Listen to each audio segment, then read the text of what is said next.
Welcome to The Hill's Coronavirus Report. I'm Steve Clemons, editor-at-large of The Hill. Each day we are interviewing consequential business and political leaders, scientists, and even heroes in the battle against the coronavirus. Revelations that President Trump says he has been taking the anti-malarial drug hydroxychloroquine as part of his own effort to fight the coronavirus have just this week hit the headlines. While the benefits of the drug as a COVID-19 treatment are dubious, many drug companies manufacture it. Just to be clear, the manufacturers of hydroxychloroquine, which is important for lupus patients and helps treat malaria and may have some effect on COVID-19, did not tell the president to start ingesting the drug. Because there was early hope on this drug, Teva donated millions of doses for potential treatments to help alleviate the demand. The president's team early on started stockpiling this and other drugs, and this turned a big spotlight on the question of where America gets its drugs, how much of our pharmaceutical intake is produced here, where do the raw materials and active agents come from, and how does a global supply chain that often is very complex really work? And in a pandemic, the every 100-year kind, are there things we can do to be better prepared for both round two of this virus and future health hits on the United States? Joining me now to help me and us better understand the myths and realities about the global and American generic supply chain and about Teva's efforts during this era of the coronavirus is Brendan O'Grady, President and CEO of Teva North America. He also serves on the U.S. Investment Advisory Council. Brendan, thanks so much for joining me today. You know, I don't think 4 months ago, if you talked about supply chains, you would keep many people glued to a TV, but it's become a big deal. And so I'd love to just start, in this era of the pandemic, how do you, from a generics, the largest generics manufacturer in the world, look at the question of supply chain right now? Well, Steve, that's a great question, and thanks for having me. You're right. I think before this started, nobody really cared about supply chain. Nobody even really thought much about it. But, Teva is the largest generic producer of medications for the world. We serve almost 200 million patients on a daily basis. We have the largest, most complex supply chain in the world. But to some degree, that's an asset for us. We have 60 manufacturing sites scattered really throughout the world. But the vast majority of our supply chain for the U.S. Relies on Europe. We have quite a significant presence here in the United States. About a third of the medicines we supply from the United States are actually manufactured here. And then we rely on a third, about a mix between India, Israel, and just a small portion from China. No finished goods manufacturing from China at all, just some API. So we're much more diverse than other manufacturers. And as a result, we've been able to keep the supply chain going. We haven't had any shortages. We continue to provide the much needed medications, but it is a concern as to where our medicines come from and how we continue to supply the U.S. market, not just Teva, but the industry as a whole. The pandemic, defines itself. It's a global surge, a global concern. Exactly. And it's on top of all of the other health demand that's already out there. Yesterday, I happened to interview Dr. Redfield of the CDC, who's worried about a second wave of the virus converging when the flu is here, at least in the United States, in the winter season. And he says, Steve, it's the issue of demand. We've got the flu covered, but when you add on top of it, so what needs to happen out there to both deal with a potential second wave of COVID, but then to better prepare? How do you get a system to better prepare for something that it doesn't know is coming? Yeah, no, it's a great question, and it's one that we spent a lot of time talking about. And of course, we forecast demand months out ahead of time for different seasonal events, whether it be flu, whether it be allergy season. Even asthma exacerbates during allergy season. So all of these things go into our regular forecasting process, and we've actually ramped up production of products like azithromycin, albuterol, products that are in high demand, propofol, other things that are in high demand as a result of COVID, and are now kind of trying to build a strategic stockpile of ourselves. But I think one of the things the government could also do is build their own strategic stockpile of critical medicines, not only that are needed for COVID, but other things that get impacted, such as insulin and heart medications and other things. So I think there's things that manufacturers are doing. I know there's things that we're certainly doing, and certainly talking to the government about how we can help.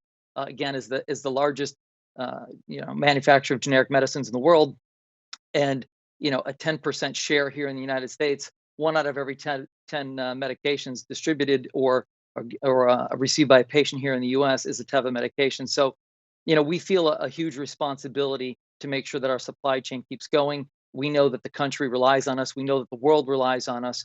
And we're certainly taking a look at all the medications that we manufacture and making sure that we have those supplies available. Brendan, can you give me a picture of the U.S. scene in terms of the supply chain? How much is here? What is here?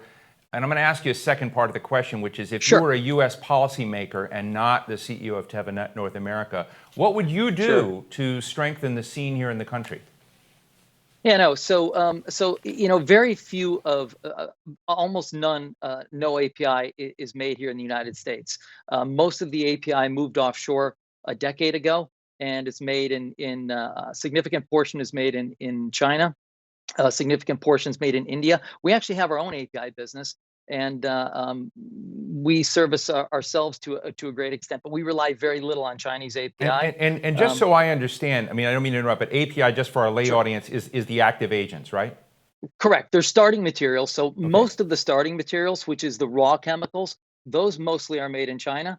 The active pharmaceutical ingredients, which are sourced from the raw materials, I see. is what we call API, right? Got it. And a lot of that is made in China and other parts of the world. Very little is made here in the U.S. Then you get to the finished goods manufacturing, which again, it varies from company to company. We make about a third of what we sell in the U.S. market here in the U.S. The other 2/3 is made predominantly in Western Europe, with a little bit from India. What do you think the United States can do that it's not doing now to strengthen that scene, though?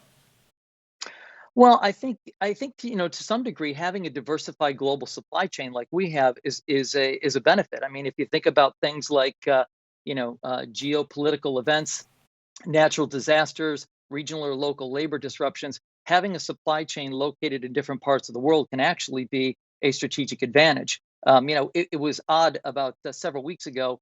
We had an earthquake in Salt Lake City, and we had an earthquake in Croatia, both big plants in the United States. And fortunately, neither one of those plants had disruptions.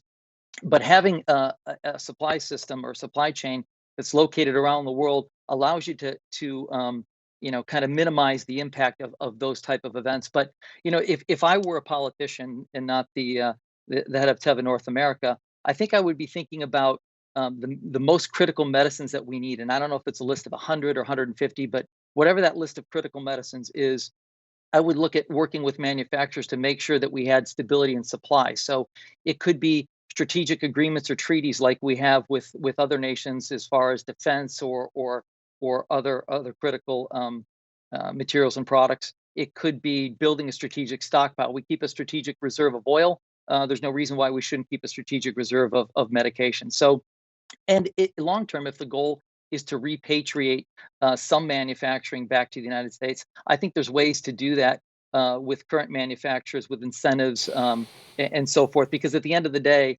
you have to be competitive. You have to be market competitive with the products that you're making. And part of that is long-term price stability, which we don't have here in the United States. As you know, generic medications, the price tends to erode between the high single digits, 6%, in a good year, and it can be upwards in the high teens. So pricing stability, long-term manufacturing commitments are all things that could be done to stabilize the supply and assure the security of supply here in the United States. Now, let me ask you a hypothetical question. I know that Teva does not produce vaccines, and those vaccines are going to come from others, and it's raised interesting questions on whether we have enough vials, we have enough stoppers. I mean, there may be a whole new round of supply chain questions when you're thinking of treating billions of people and billions of doses, but we'll save that for another day.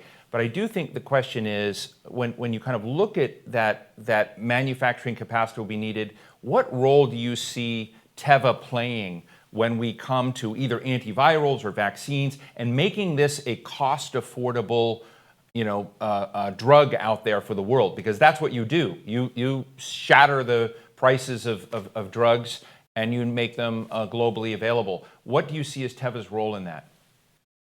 Well, again, as the largest generic manufacturer, one of the things that we're proud of, and one of the things that we really focus on, is making medicines affordable and accessible in the United States and across the world. So you're right, we're not a vaccine producer. Um, and we're not sure how long a vaccine will take. I'm sure and confident that a vaccine will come, but it could take months. It could take years before we get one. So I think the important thing is finding what other treatments may alleviate symptoms or even help knock the virus out. And of course, you mentioned hydroxychloroquine. That's one. Azithromycin has been used and is being studied in a trial that we supported with the NIH. At the combination, if that helps, remdesivir is another product. So there's multiple products that are out there. So so we're supporting the clinical research of the existing products that are there. And of course, we have numerous manufacturing capabilities. So if we need to partner with somebody, to help manufacture a treatment to make it broader available, we're certainly open to that as well. Let me give you an opportunity, since you're responsible for North America, to critique the way our healthcare system works, because I do a lot of events on healthcare from every angle. Yeah. Insurers and pharmaceutical companies, generics firms. There's a big ecosystem, and pricing is big issue. And I was studying up on Teva and the generics industry and how much savings you've brought to the drug world, essentially the drug cost world. What do you think, after a crisis, you get an opportunity sometimes to change things and rewrite the social contract and improve things. What sorts of Exactly. improvements would you like to see on the back end of this crisis that we could improve the way we think about both drug provision and think about health and cost in America? Yeah, so and I'll answer that, and I have a personal example. So the first thing I'll say is that I think the U.S. healthcare system is extremely complex, and it's very difficult to understand. And there are times, and I've been in the pharmaceutical industry and the healthcare industry for nearly 30 years, and there's times when even I have challenges understanding it. So it's extremely complex, but it's also a very high quality system. And if you look at people from other parts of the world, they actually come to the United States many times to seek treatment because they know the quality that we have here. And I had an opportunity to live in Europe as part of my career, and participated in the European healthcare systems, which are much more government run than ours. And I'm not going to say that they're low quality, but there's certainly a difference in the access to the treatments that you have, and the access to the drugs that you have, and when you have those. So I think those are tenets that we want to preserve in the U.S. healthcare system. But I do think, and we largely don't have a problem with drug pricing in this country. And I know that the Mm. narrative has been prices are too expensive. I think part of the problem is people don't have visibility to what they're paying, and we have benefit designs that have been created, whether they're high deductible or Medicare donut hole, where people pay $25 in December, and then in January they go to get their medication and it's $200 or $300, and they don't understand why. So I think we have benefit design reform.